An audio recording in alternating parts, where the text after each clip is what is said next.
Aful has released a really good IM, the Aful Performer 5, and that's a really good start, and they released an upgrade for the Aful Performer 5. So hello and welcome to Aftersound Review, and this is my review for Aful Performer 8 that costs around $370 and using 8 driver now, 1 dynamic driver and 7 balancer material, so it's a hybrid driver configuration. And just like usual, I will break down this review from the build fit, frequency response, sound, and comparison. Regarding the build quality, it's really similar to the Aful Performer 5. It's all made of resin and they do feel like a nice quality resin.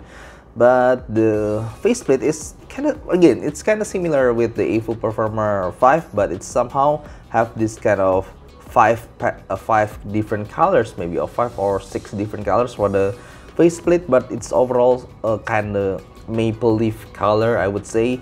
It's just a little bit thicker in dimension compared to the Aful Performer 5, but thankfully the overall size is somehow still kind of similar. And in the nozzle area, it's still similar with the Aful Performer 5. It somehow has this nozzle, it's a little bit, you could see there's like a tunnel on nozzle part. You don't really see a filter here, so it's a kind of unique nozzle for me.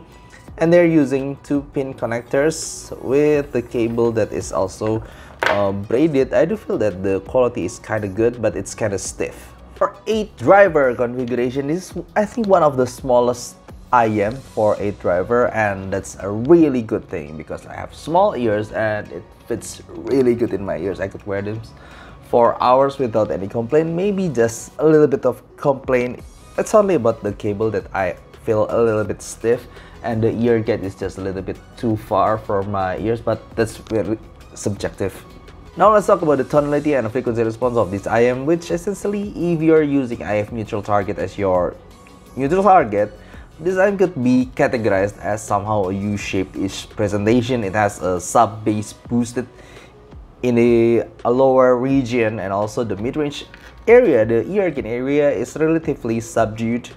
And also the treble itself is kind of forward and also quite extended nicely. Well, regarding the low region for this IM, it's more focused towards the sub bass rather than the mid bass, and you do hear that in every kind of songs. You do hear more sub bass presence, so it's more like deep bass rather than punchy mid bassy presentation. So it's not a really thick kind of bass, but it's a really deep, and you do hear that a little bit of rumbling down there when the music have it. But the problem is, if you're someone who is searching for a really punchy and also for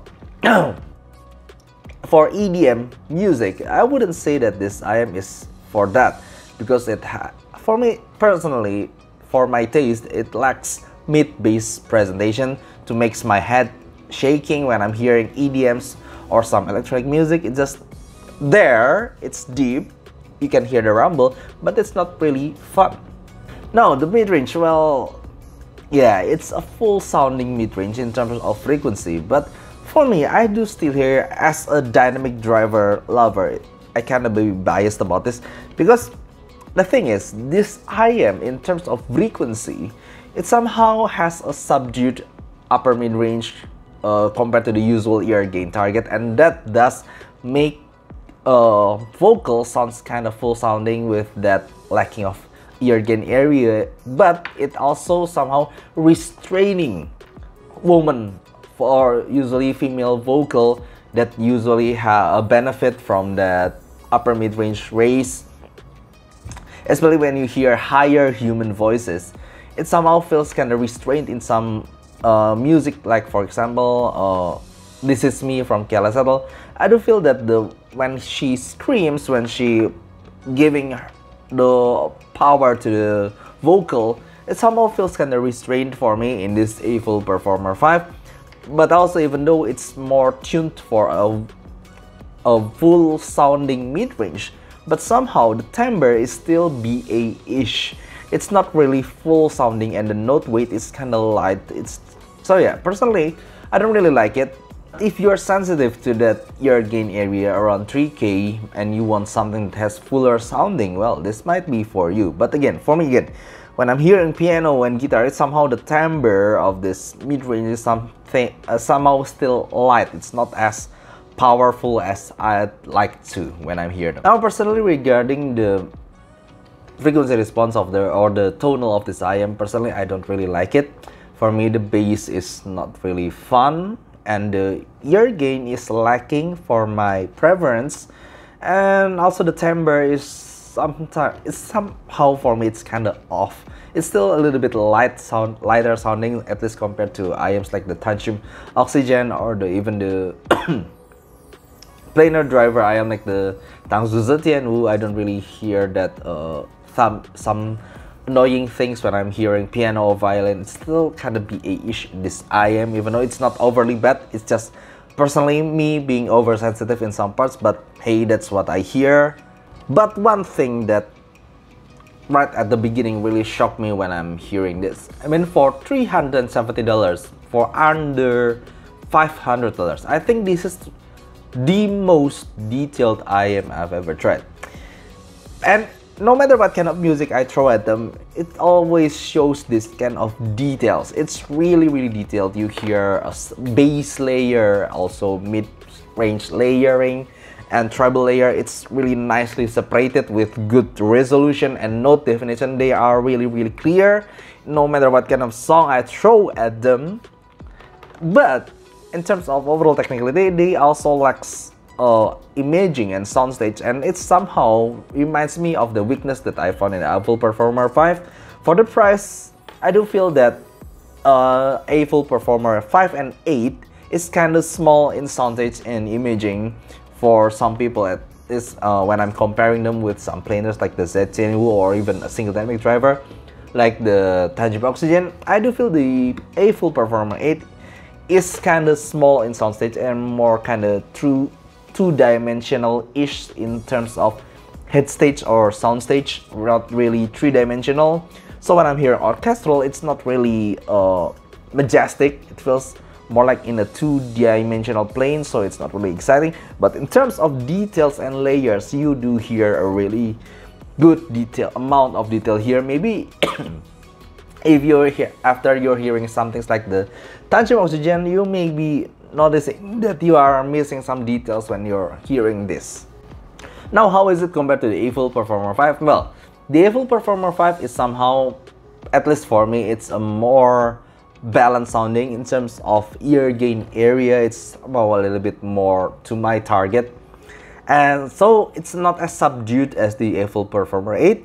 But in terms of overall technical, it's definitely an upgrade from the Aful Performer 5 to the Aful Performer 8. You will hear a lot of details. It's crazy that it feels definitely like a different kind of level after hearing the Aful Performer 5 to the Aful Performer 8.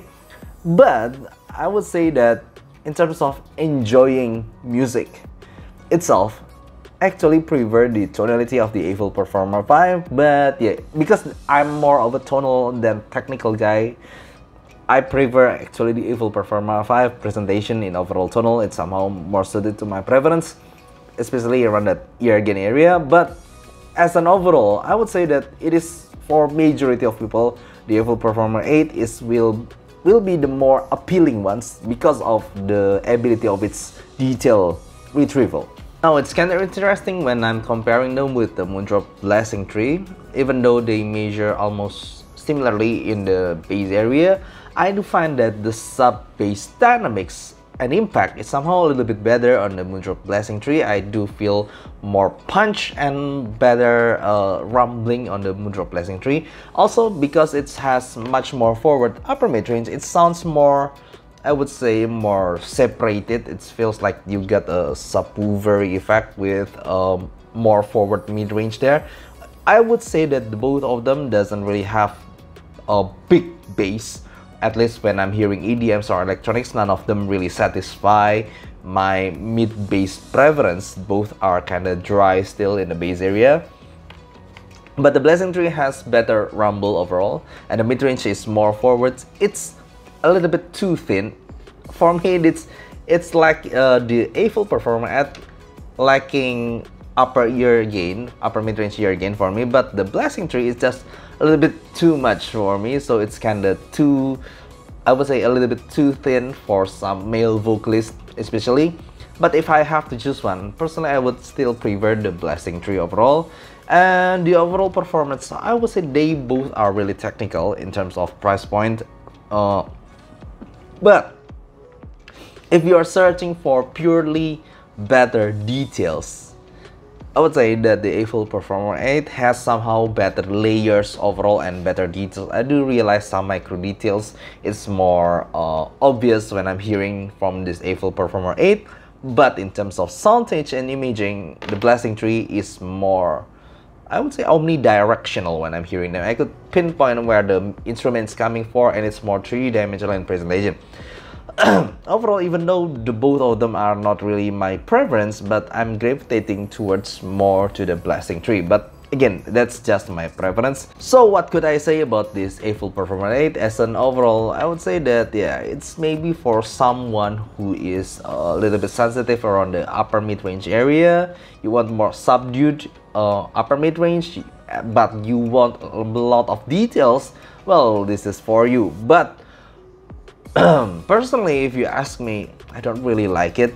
For me, it's not really exciting enough, even though it's details. But again, I'm more of a tonal guy rather than technical, so I don't really enjoy this IM overall. And also the timbre is not really natural. So yeah, that's it I could say about this IM. Overall, still a good IM and still could be recommended to some people. But if you are like me, at least, I like more full sounding bass, I like more ear gain, I like more natural timbre, this will not be for you.